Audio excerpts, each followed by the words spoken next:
In 23, the agency requests $344,867, all from special revenue funds.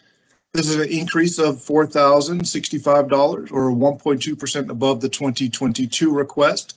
The request includes 2 FTE positions, which is the same as the 2022 request.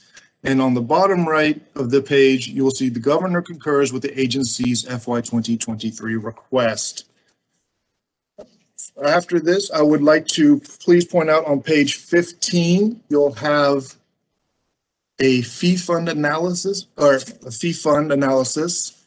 And this is where their revenue comes from. You will see their beginning balances and ending balances, as well as an estimated high-low in that chart on page 15. On the following page is page 16. You will have a list of their licensure fees. You will have their current fees as well as the statutory limits. And with that, Madam Chair, I will stand for questions.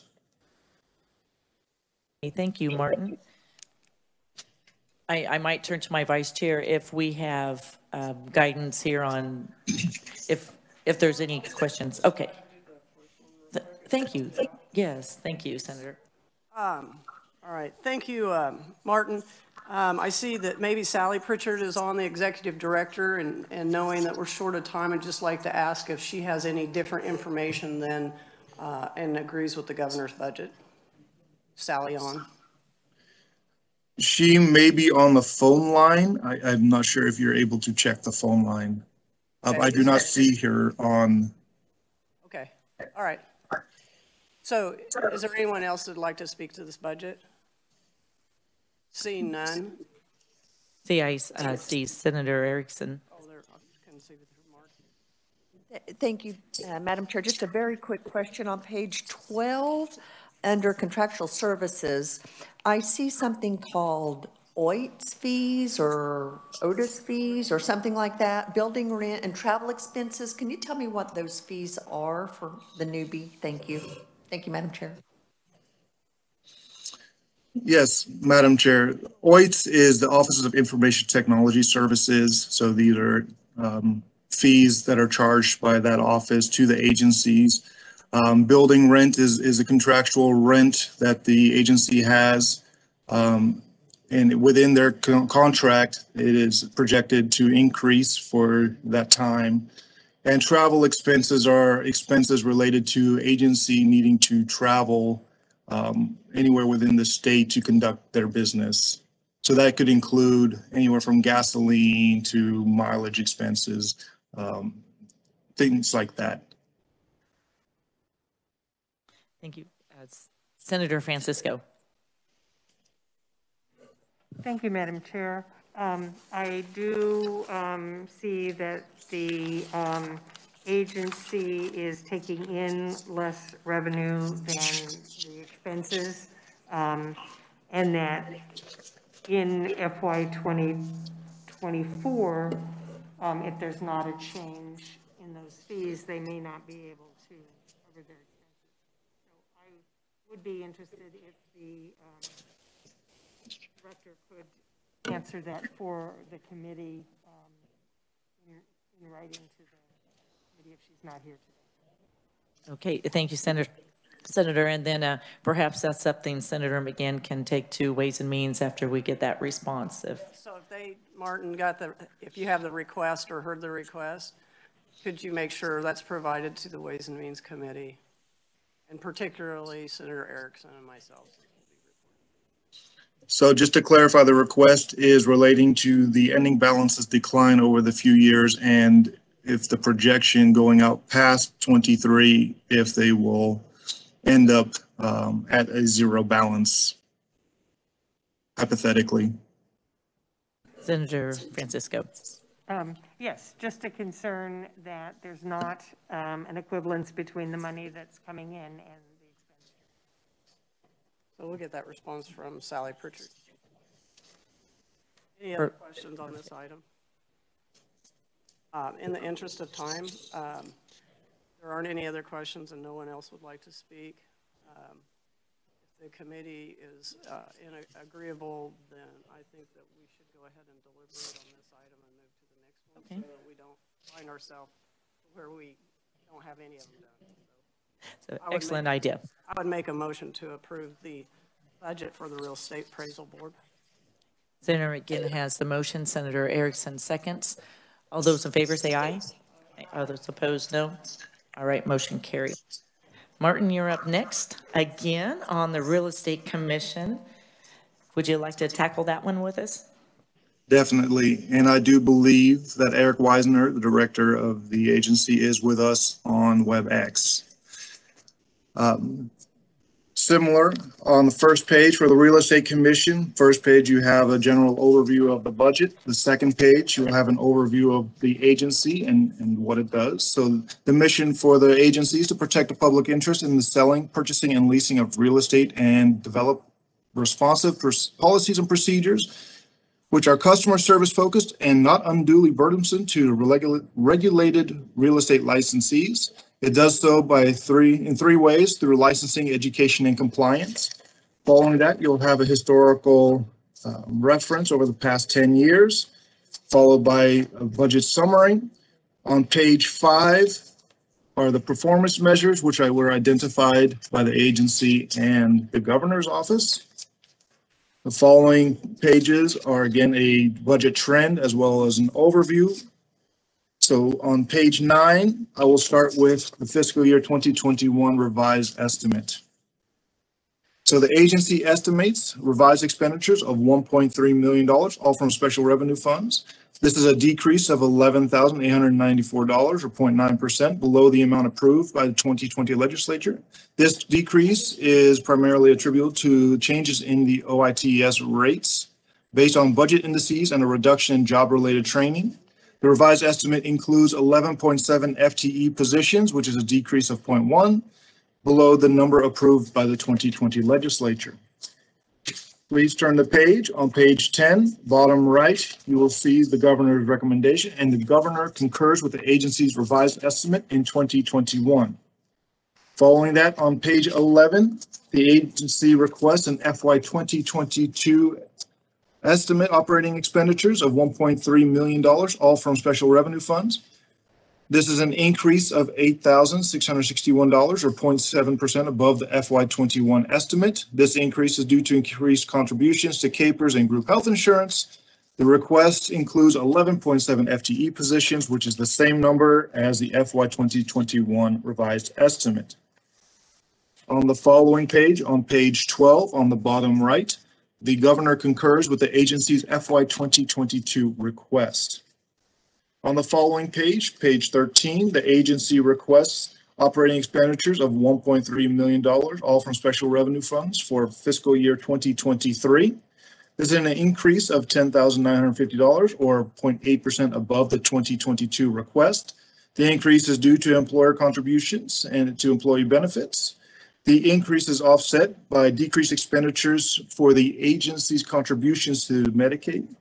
The request includes 11.7 FTE positions, which is the same number as included in the 2022 request. On the following page, on page 14, on the bottom right, the governor concurs with the agency's FY 2023 request. Similar to the previous budget, if you turn to page 17, you'll have an explanation of the real estate fee fund, and you'll have an analysis on page 17. If you flip the page over to page 18, you will have a list of their licensure fees, their current fees, and what the statutory limit is for those fees. And with that, I conclude the Real Estate Commission budget analysis. And I'll stand for questions. Thank you very much, Martin. How about we ask Eric Weisner, Executive Director of Kansas Real Estate Commission, if he'd like to have any comments, and then we'll open up for questions. Eric, can you hear us? Yes, can you hear me?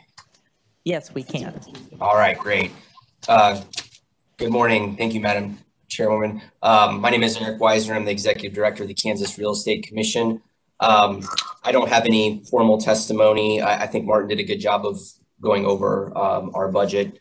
There are no enhancement requests, and we do agree with the recommendations from the governor's office. So with that, I stand for any questions.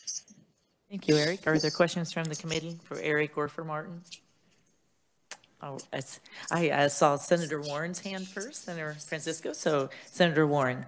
Thank you, Madam Chair. Thank you, Mr. Wisner. I'm looking at page 18, the fees.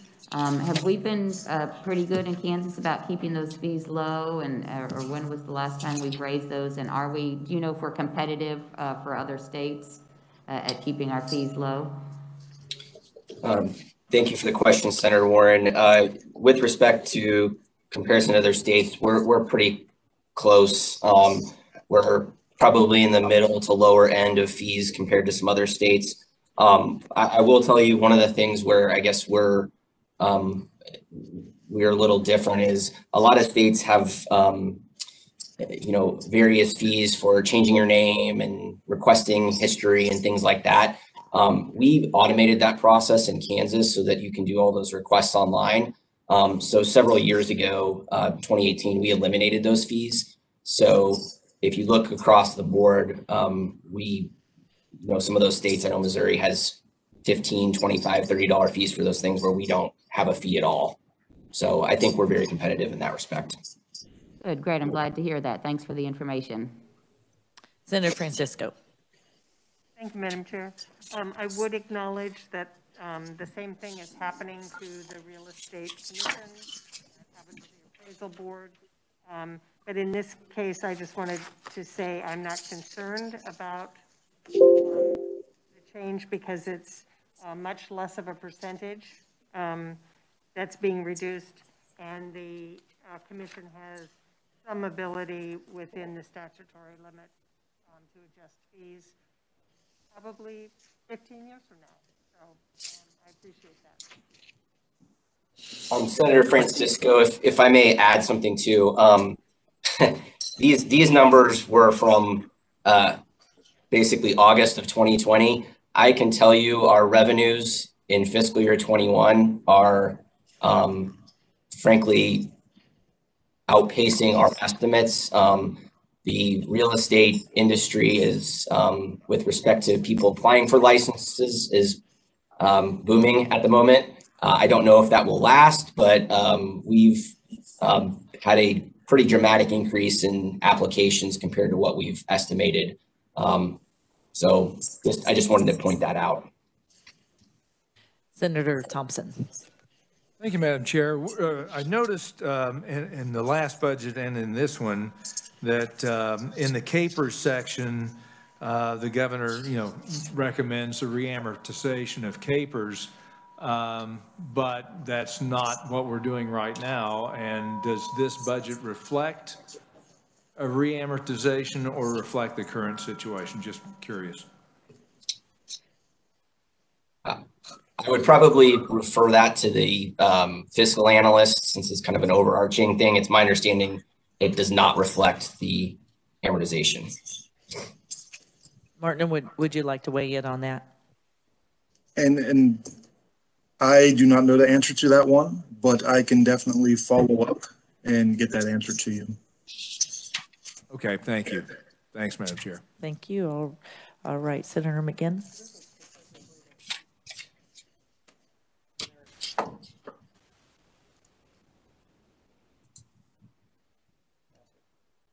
Any other questions?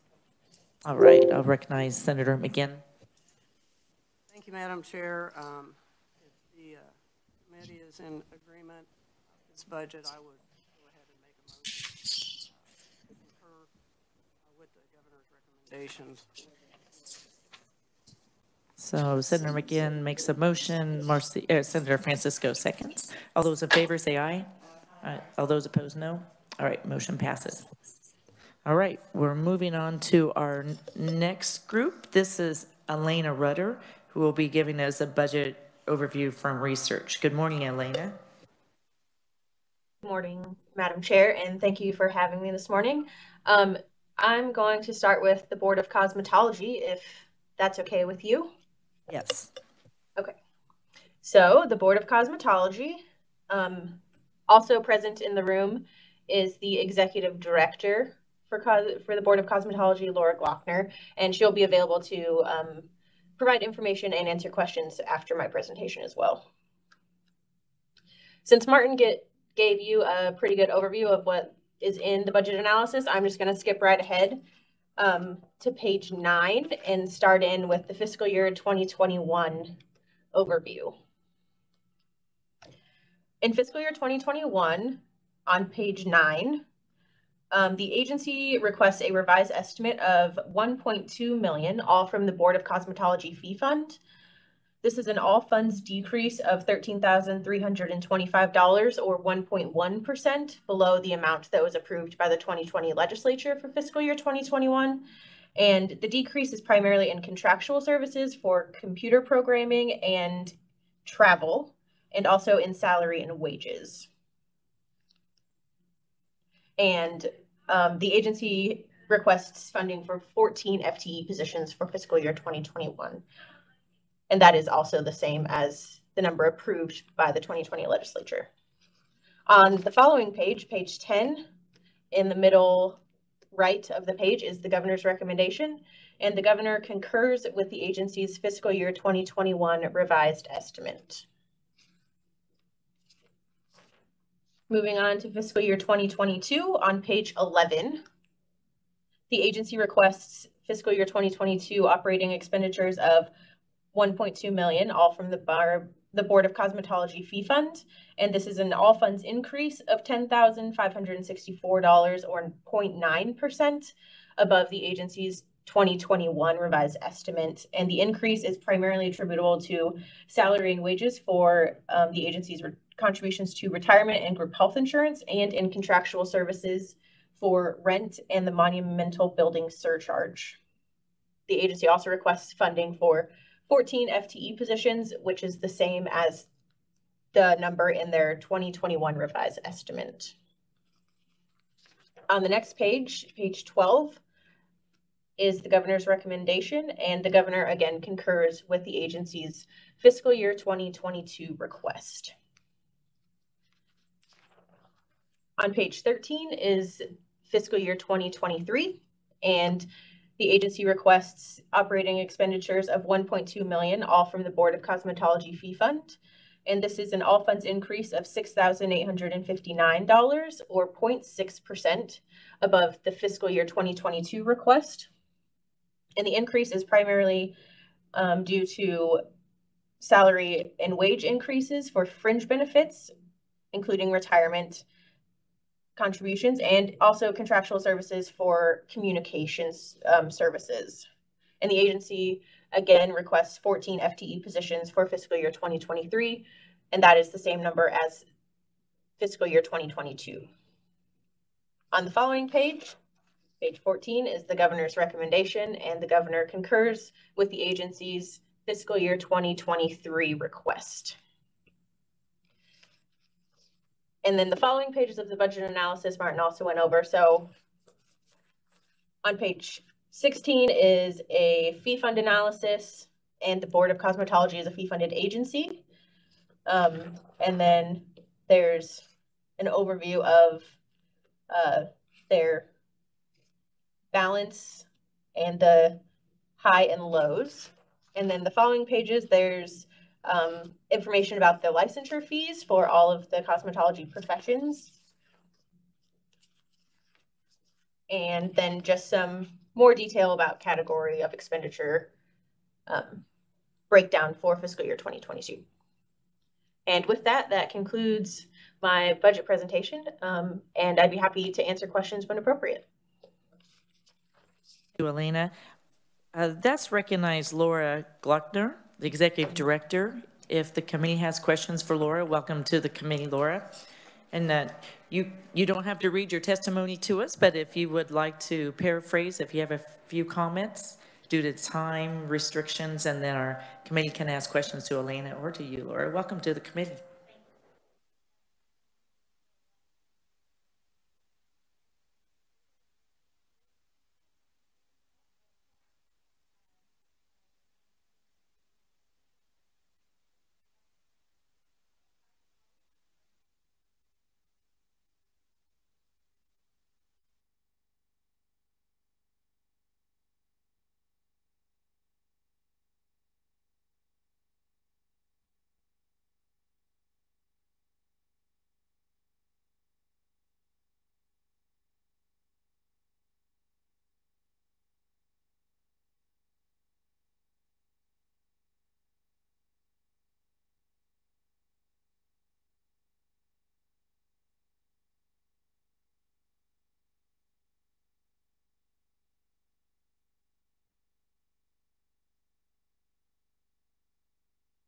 Thank you, Lauren. Thanks for joining us too. Do you live in Topeka? In Lawrence, wonderful. So thanks for driving over. Let's see, Senator McGinn. Thank you. I was just curious on page 18, you have a statutory limit and a current fee, and down there under body art professions, it's not available. What is the difference there?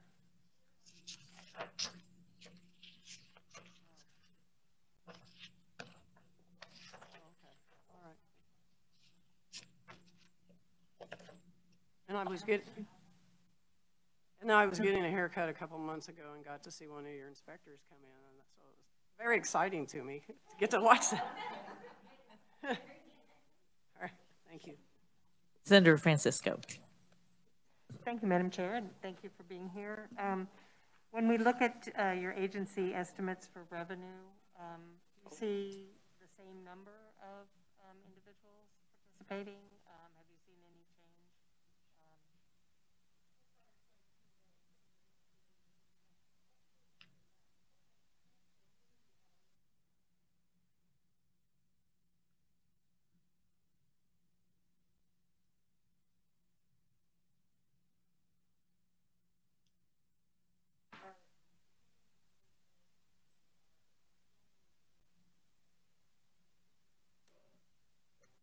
I'm sure that's good news for you and also good news for them. Senator Frascado. Thank you, Madam Chair. I believe Elena on the joining us virtually. At the end of your testimony, you mentioned licensure fees. Did those stay the same? Can you just elaborate a little bit on it? Yes, thank you for that question. The last fee changes happened in 2017. And examples of some of those fees that changed were the cosmetologist license changed from $45 to $60. The cosmetology reciprocity fee changed from $50 to $75. The salon and clinic application fee changed from $50 to $60, and the cosmetology license renewal fee changed from $45 to $50. So those were the last changes. And as far as I know, Laura might have more information, those haven't changed since. Madam Chair, if I may, so when you respond, are you looking at eventually increasing those, or are we kind of leveled out there?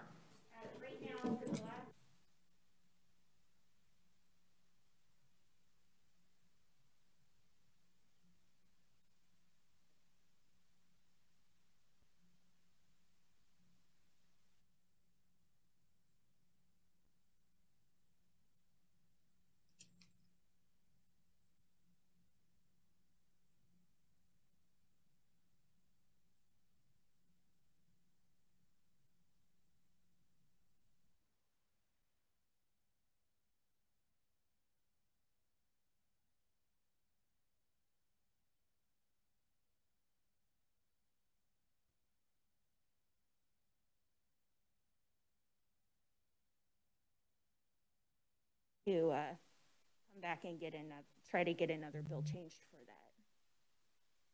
Any other questions? Okay, thank you for visiting us today. Senator McGinn? Okay. Do we have anyone else in the room or on WebEx who would like to comment?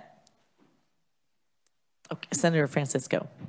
Thank you, Madam Chair. So should we note that there's also additional testimony regarding the updates to the infection control regulations, and I appreciate that testimony being provided. Yes, thank you for noting that, Senator Francisco. All right, Chair recognizes Senator McGinn. Madam Chair, if there's no objections from the committee, I think that we should go ahead and make or concur with the Board of Cosmetology's budget. That's my motion. Senator McGinn makes a motion. Do I have a second? Senator Francisco. All those in favor say aye. Opposed, no. All right, motion carries. Elena, you're up for the next one also, Board of Barbering. Thank you, Madam Chair. The Board of Barbering Also present is some representatives from the Board of Barbering, including the administrative officer, Cassiopeia Capps. The chairwoman of their board is also there, and the assistant administrative officer as well. And they will be available to provide testimony and also answer questions. So again, I'd like to jump right in to page 9, as the first few pages are just an agency and budget overview. So starting on page 9 is fiscal year 2021. And in 2021, the agency requests a revised estimate of $159,873, all from the Board of Barbering Fee Fund. This is an increase of $18,831, or 13.4%, above the amount that was approved by the 2020 legislature. And the increase is primarily attributable to expenditures for insurance benefits and the cost of the vacation payout for the previous administrator. And the revised estimate includes funding for 2.2 FTE positions. On the following page, on page 10, is the governor's recommendation. And for fiscal year 2021, the governor recommends a revised estimate of $156,873, all from the Board of Barbering's Fee Fund. The governor's recommendation is a decrease of $3,000, or 1.9%, below the agency's request, and the decrease is due to the governor's recommendation for a reduction in contractual services to adjust expenditures for professional fees. The governor's recommendation also includes funding for 2.2 FTE positions.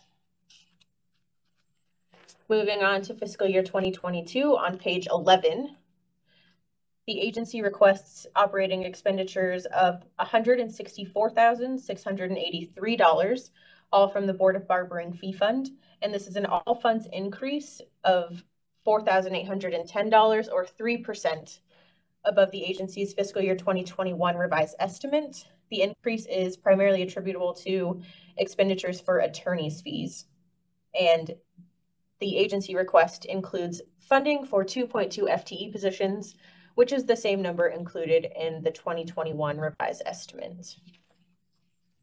On the following page, page 12, is the governor's recommendation. And for fiscal year 2022, the governor recommends operating expenditures totaling $158,683, all from the Board of Barbering Fee Fund. The governor's recommendation is a decrease of $6,000, or 3.6%, below the agency's fiscal year 2022 request. And the decrease is due to the governor recommending a reduction in contractual services for legal fees and other professional fees to more accurately reflect expected expenditures. And the governor's recommendation also includes 2.2 FTE positions, which is the same as the agency's request. On page 13 is fiscal year 2023, and the agency requests fiscal year 2023 operating expenditures totaling $165,162, all from the Board of Barbering's Fee Fund. This is an increase of $479, or 0.3%, above the agency's fiscal year 2022 request. And the increase is attributable to fringe benefit expenditures, and the request includes funding for 2.2 FTE positions, which is the same number as the fiscal year 2022 request. And on the following page, page 14, is the governor's recommendation. And the governor recommends fiscal year 2023 operating expenditures totaling $159,162, all from the Board of Barbering Fee Fund. And the governor's recommendation is a decrease of $6,000, or 3.6%, below the agency's request. And again, the decrease is due to the governor recommending a reduction in contractual services for legal fees and other professional fees to more accurately reflect expected expenditures. And the recommendation includes 2.2 FTE positions, which is no change from the agency's request. The following pages of the budget analysis, again, have information about funding sources, which is the Board of Barbering Fee Fund, because the agency is entirely fee funded, and then balances, for the 3 fiscal years and their high and low ending balance, and then licensure fees. And with that, I will stand for questions at the appropriate time. Thank you, Elena. We'll have Casapio Caps, the administrative officer, speak to us. Good morning, and beautiful name.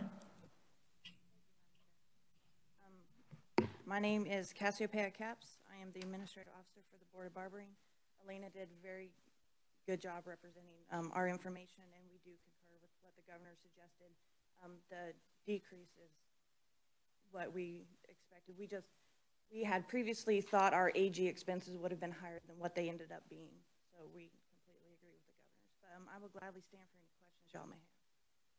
Thank you. Senator Warren.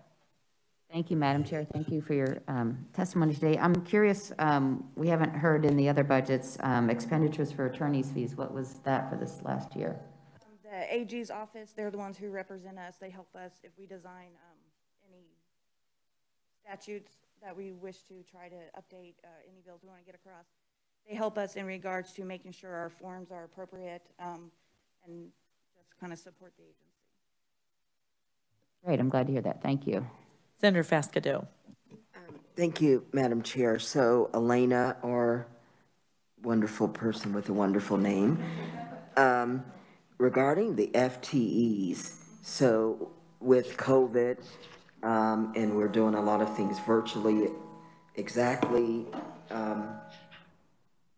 what would their duties be? Is that in person, going to sites, or virtually?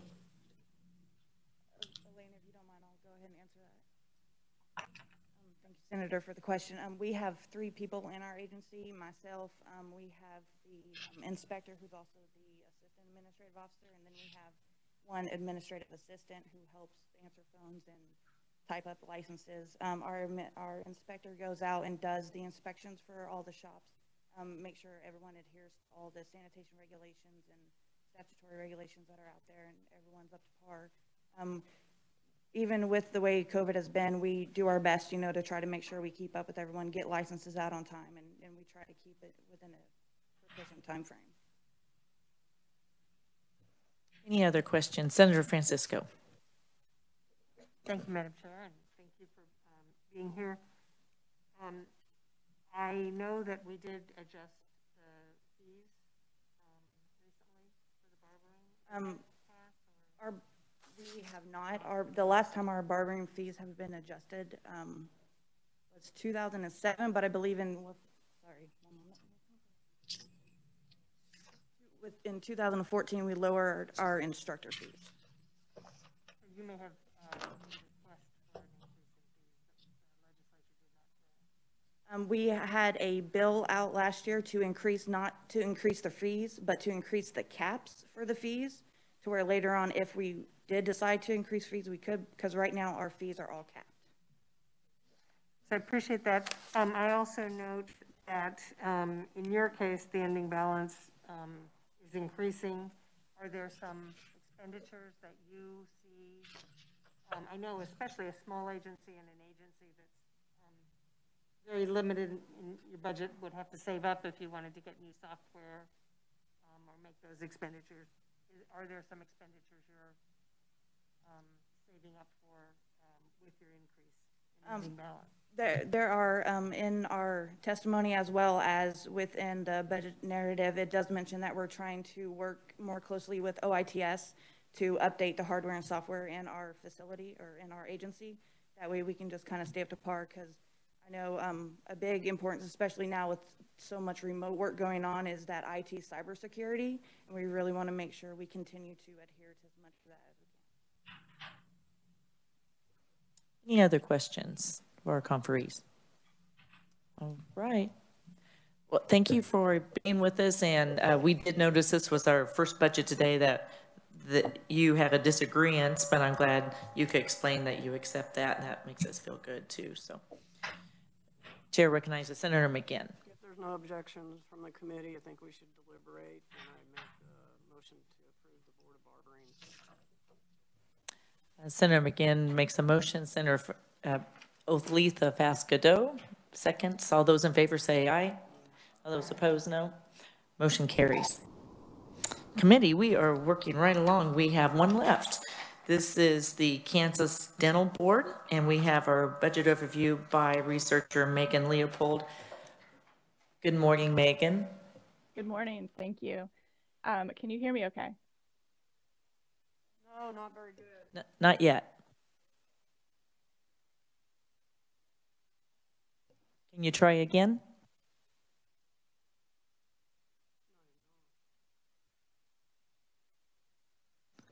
Did we lose you, Megan?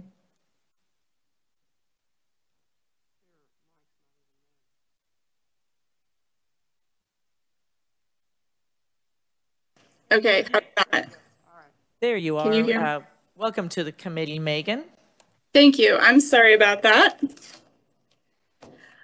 I'm Megan Leopold from Legislative Research, and I'll be presenting the Kansas Dental Board budget. Also in attendance is Lane Hemsley, who is the Executive Director of the Kansas Dental Board. The Kansas Dental Board was established to enforce the Dental Practices Act. They license and certify qualified candidates. They conduct inspections of licensees to ensure compliance with sanitary and other regulations. And they also investigate any complaints of incompetence, negligence, or illegal practices among those practicing dental work in Kansas.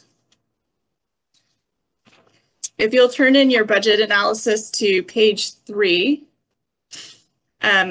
under the section that talks about significant legislation, you'll see that in 2020, the legislature deleted a transfer of $41,000. This had originally been slated to help fund the K-Trax program for fiscal year 2021. That was deleted by the legislature, and it's not included in their budget going forward at this point.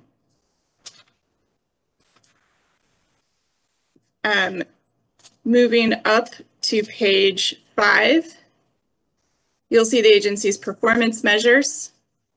They keep track of the number of complaints they've received, the number of disciplinary actions, inspections, as well as the cost per license.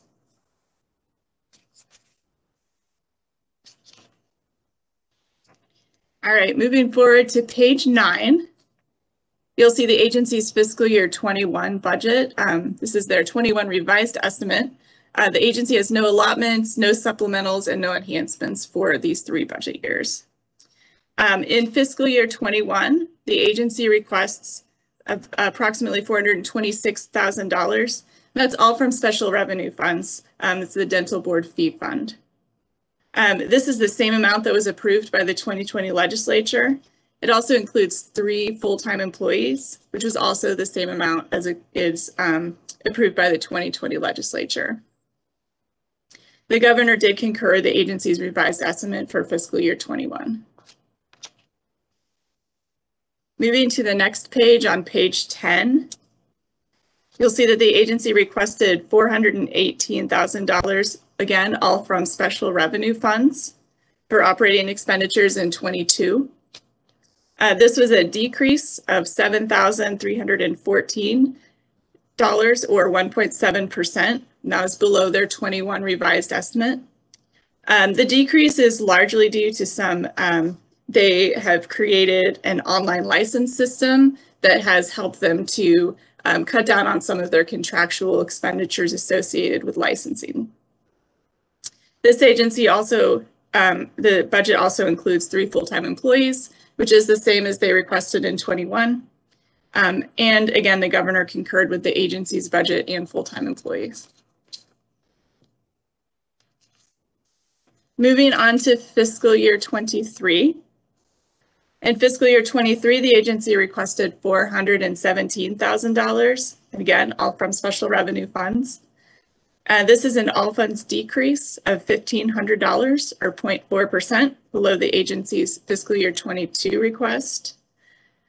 And again, the governor concurred with both the agency's budget request and a full-time employee request for fiscal year 23.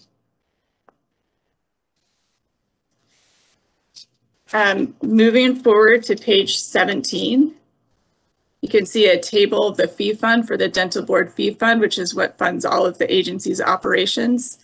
The dental board does have a special litigation reserve fund, but they do not anticipate needing to make any transfers from this fund for fiscal years 21, 2, or 3. That concludes my presentation. I'm happy to stand for any questions you might have. Thank you, Megan. It will go to Lane Hemsley, representing the Kansas Dental Board, and he's on WebEx we'll hear what he has to say, and then we'll open it up for questions. Are you with us, Lane? Yes, Madam Chair, I'm here. Thank you for having me today. I think Megan covered the ground quite well. We're an agency that kind of stays in the same monetary ballpark year over year, and we're pretty happy with where we are. It looks like the governor agreed, and we agree as well. So if you have questions, I'm happy to fill in the gap. Otherwise, I don't have any other formal statements. Thank you, Lane. Let's see if the committee has questions. Senator Thompson. Thank you, Madam Chair. I noticed you guys are doing a pretty good job there, Lane, and you're running percentage of ending balance of consistently over 200%. Is there any potential for some savings there? Where, I mean, obviously, we've been asked to look for cuts, and we are, you know, your ending balance. Not that I want to penalize anyone for being fiscally sound, but that's a pretty significant, healthy balance as percent of expenditures. Thank you, Senator Thompson.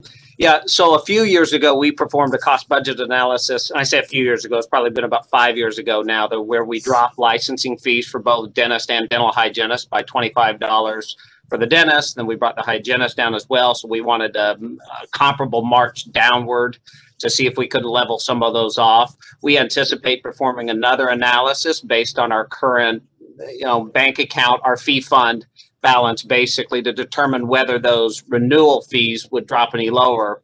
A few years ago, we anticipated more retirees. And in fact, over the course of the last 2 years, I anticipated approximately 200 and 250 more retirees, and I didn't have that occur. So I think that's where some of my numbers are coming from. Particularly with COVID, I anticipated some of the dental offices to close or to determine that they were finished, but those folks have stayed on for purposes that are beyond us, you know, financial reasons and what have you. So we do anticipate performing another analysis to figure out if we can't scale those fees back down some more. So I appreciate your comment. I think it's on target. Thank you very much. Thank you, Madam Chair. Senator Falscadeau. Thank you, Madam Chair. So with that point in the dental offices, so I've went to a few dentist appointments. I've been afraid, but then everything was just wonderfully. I actually have an appointment on Saturday in Wichita for cleaning. So did you get any complaints, or how did things go with any patients contracting COVID or anything? Can you speak to that? I'm happy to do so. So I'm glad your Wichita dentist is going to see you on Saturday. So that's fantastic to hear. Now, what happened with dental offices during the peak, what I would consider the peak, or when there was some conversations about closing dental offices and the like, we worked heavily with the Kansas Department of Health and Environment to ascertain various steps that dental offices could take to ensure not only continuity of care for their patients, but also patient safety. And so in addition to working with the Kansas Department of Health and Environment, we also considered a number of resources that the American Dental Association put out.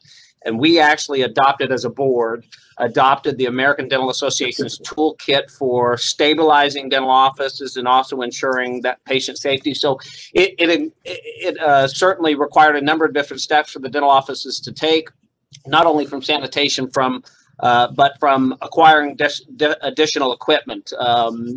Aerosol capture techniques such as the purifiers that you're probably seeing in your dental offices, those were all new additions. And many dental offices deployed those immediately because they were concerned about not only patient care, as I mentioned, but stabilizing the financial base of their dental practices. We have had a few dentists who have acquired COVID, but they reported those immediately to their local county health officers, and their offices were closed down immediately. They also reported those to us. So we think those local kind of isolated incidents haven't been mass spread, and we've been happy about that. So far, we think we're pretty good where we are. If you've heard something otherwise, certainly please feel free to report, but we're happy with where we've landed so far. Thank you, Lane. Any other questions, committee? All right, it looks like we don't have any. Thank you also, Megan, for the update too. That's very helpful. Chair recognizes Senator McGinn. I was just going to say, I would guess that the dental industry was probably better prepared for COVID because we're usually already masked up anyway. To answer Senator Thompson's question, about a decade ago, we had a bad habit of sweeping funds. So we have encouraged them to make sure they always adjust their fees so that they're not overcharging their members, that those balances add up, because we don't want to ever get into that again. Well, that helps. I mean, I'm a newbie to this process, and I want to make sure I understand everything, so that's why I asked the question. Yep, very good. Madam Chair, if there's agreement with the committee to deliberate, I'll make a motion to approve the Kansas Dental Board's budget. So Senator McGinn has the motion. Is there a second? Senator Thompson seconds. All those in favor say aye. Opposed, no. Motion carries. Well, look at that committee we have. We are like 1 minute early. So thank you, everyone. Senator McGinn. I'm sorry, Senator Francisco. Thank you, Madam Chair. I appreciate this, and I know we're trying to move very quickly through this process. I see that we're going to try to do the same thing on Friday. I would ask if it might be possible to distribute the information tomorrow for the hearings on Friday to the committee. And then I feel lucky because I had served on Ways and Means and reviewed structures. But I think if we could have that information, is it possible to get it a day ahead? Yes. Yes, just come see Randy in our office. And don't have it yet? Okay. Check in with Randy in our office then. So, and then also on the agenda, folks, we have possible final action on Senate Bill 17. We won't do that. So we'll continue that on. So Friday we'll have 5 more budgets, and we're under a time restraint of 2 days to get it to the big committee. So that's why we're rushing this as soon as that we receive these. So Friday we'll meet again. Thank you very much, and meeting adjourned.